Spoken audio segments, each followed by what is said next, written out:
Hashtag Trending would like to thank Meter for their support in bringing you this podcast.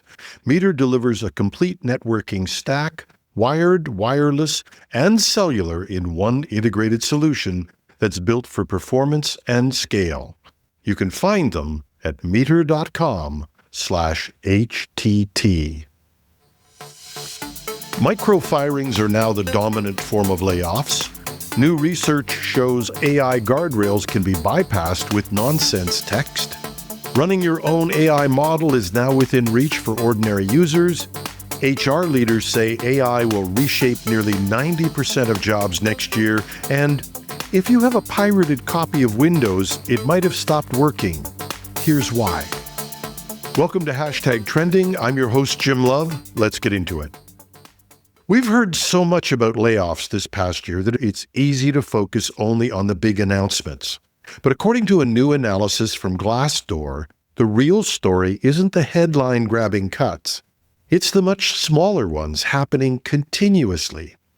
Glassdoor says these micro-firings, where companies let go of fewer than 50 people at a time, now account for just over half of all reported layoffs in 2025. A decade ago, these small cuts made up only 38% of layoffs. Glassdoor's lead researcher Chris Martin says the data points to what the firm calls forever layoffs, rolling low-visibility reductions that happen year-round instead of during a single restructuring. Companies appear to favor this approach because a few departures at a time attract less scrutiny and can be framed as routine adjustments. But the impact on workers is still significant. People lose jobs the same way, and those who remain take on extra work while wondering if another quiet round is coming.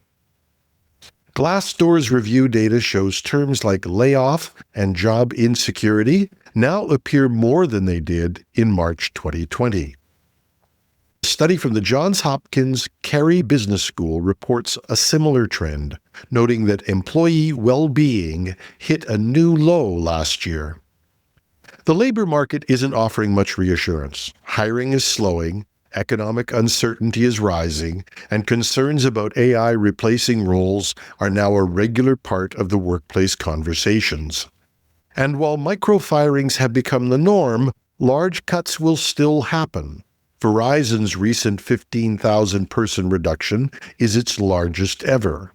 Glassdoor warns that these quiet, persistent layoffs may shape workplace culture well beyond the next economic cycle, leaving employees less secure and potentially less committed as colleagues disappear without warning. We've heard so much about jailbreaks and large language models that it sometimes feels like the companies behind them simply aren't trying hard enough. But maybe that's not the truth. Maybe they're trying hard enough, but the model that they're working with is fundamentally flawed. When models were first trained not to make explosives, for instance, users learned to bypass that rule by reframing the request. They said they were rehearsing for a play and asked the model to act as the character who gives the instructions. The model would refuse the direct request, but complied with the theatrical one. Companies found that loophole, and they patched it. Users found another, and another. The hope was that enough iterations would eventually lead to a stable set of guardrails. But a cybersecurity firm called Hidden Layer says the issue may not be the rules. It might be the very foundation those rules rely on. Most guardrail systems use the same pattern recognition method. They're trained on harmful prompts and safe prompts, and they learn to flag requests that resemble the bad examples. Hidden Layer compares this to a nightclub bouncer who judges entrance based on patterns, clothing, posture, keywords. The researchers found that if you generate the right nonsense pattern, you can reliably fool the bouncer. It acts like giving the guard a password or a secret handshake that makes him ignore the other signs he was trained to watch for. Hidden Layer's method, called echogram, searches for gaps in a guardrail's training data and produces what it calls flip tokens, meaningless sequences that change whether the guardrail flags a request. In some tests, adding something as trivial as $coffee was enough to get through. In others, longer strings of engineered gibberish produced the same effect. These sequences don't change the meaning of the prompt, only whether it gets blocked. And because echogram targets the guardrail, not the underlying model, the system still processes the unfiltered prompt once the safety layer steps aside. Hidden Layer says this works across multiple models because they all rely on the same example-driven foundation. The warning is clear. Attackers can slip harmful prompts through guardrails, and defenders can be flooded with false alarms. If the weakness lives in the structure of the guardrails themselves, patching one jailbreak at a time will not fix the underlying problem. What would you do if you could have your own personal private AI, one that runs entirely on your own computer? Even if that's not something you're thinking about today, the fact is it's possible, and it's a measure of how far AI has come. A new guide from a company called Decrypt shows how open-source tools that once required specialized hardware now run smoothly on everyday laptops and compact desktops. And they're a breeze to install. Tools like Ollama, LM Studio, and GPT for All hide most of the configuration work, offering simple interfaces for downloading and managing local models. This used to be the domain of researchers and hobbyists. Now, it's accessible to anyone. And the models themselves have become surprisingly capable. In benchmark tests, Ollama 8 billion parameter model scored almost 67% on the MMLU knowledge test, one of the big benchmarks. A much larger 70 billion parameter system, roughly 8 times bigger, scores 79%.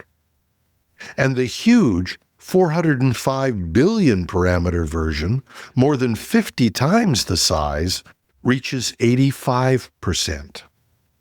Small models can't match the largest generalists, but they don't need to. Tuned for specific tasks, they can be excellent at what they do.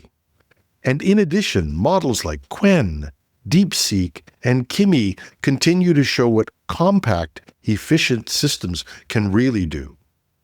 Decrypt notes that these smaller models are already good enough for writing, translation, coding support, document analysis, and fluent offline chat, all without sending any data to the cloud.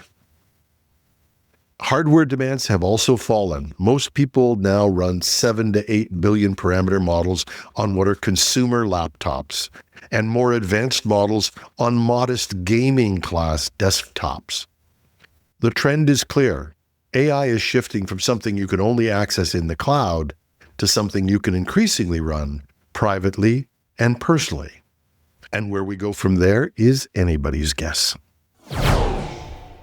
Despite the steady drumbeat of layoffs in the past year, more than 160,000 jobs were lost in the United States in October.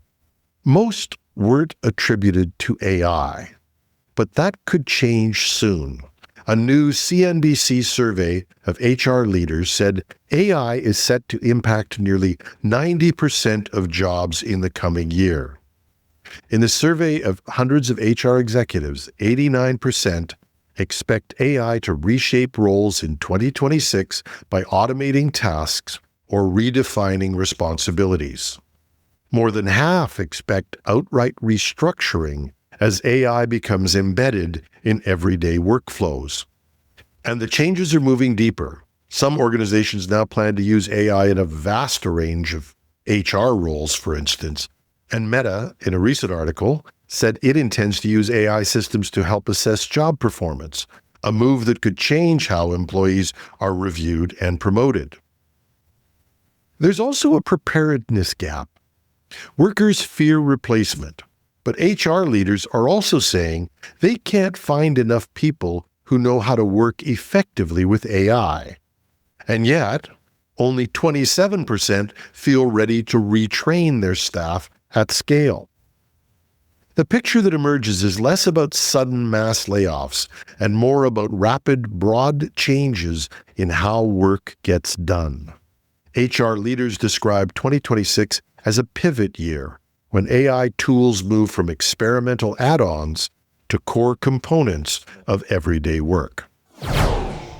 And finally, if you're using a pirated version of Microsoft Windows, you might have noticed it just stopped working. Microsoft has shut down the widely used KMS38 activation hack, and the company's November patch disables those unofficial activators. Systems relying on that method now revert to an unactivated state. Microsoft has been pretty laid back about piracy in the past. There was even a rumor at one point that Bill Gates thought that pirated copies of Windows helped spread it around the world. But the bigger risk isn't the activation patch. It's how pirated copies are spread. I'm not here to lecture anyone on morality, but the practicality of this can't be ignored. Pirated software is one of the top ways criminals get malware into corporate and personal systems. Cracked installers often carry hidden Trojans or even ransomware. A compromised home device that later connects to a corporate VPN can be enough to infect a business network. That can lead to encrypted drives, deleted data, operational shutdowns, and even significant financial losses. And even if the person who installed the pirated software never faces personal consequences, the fallout can mean disruption, sometimes job losses, maybe even the failure of the company itself. Microsoft may have closed one activation loophole, but if you find somebody who's affected by that, have a talk with them, because the broader reminder still stands. Whether it's Windows or anything else, free software can have a very, very high price. And that's our show. Once again, we'd like to thank Meter for their support in bringing you this podcast. Meter delivers full-stack networking infrastructure, wired, wireless, and cellular to leading enterprises. And working with their partners, Meter designs, deploys, and manages everything required to get performant, reliable, and secure connectivity into your space. They design the hardware, the firmware, build the software, manage deployments, and run support. It's a single integrated solution that scales from branch offices, warehouses, and large campuses all the way to data centers. Book a demo at meter.com/HTT. That's meter.com/HTT. I'm your host, Jim Love.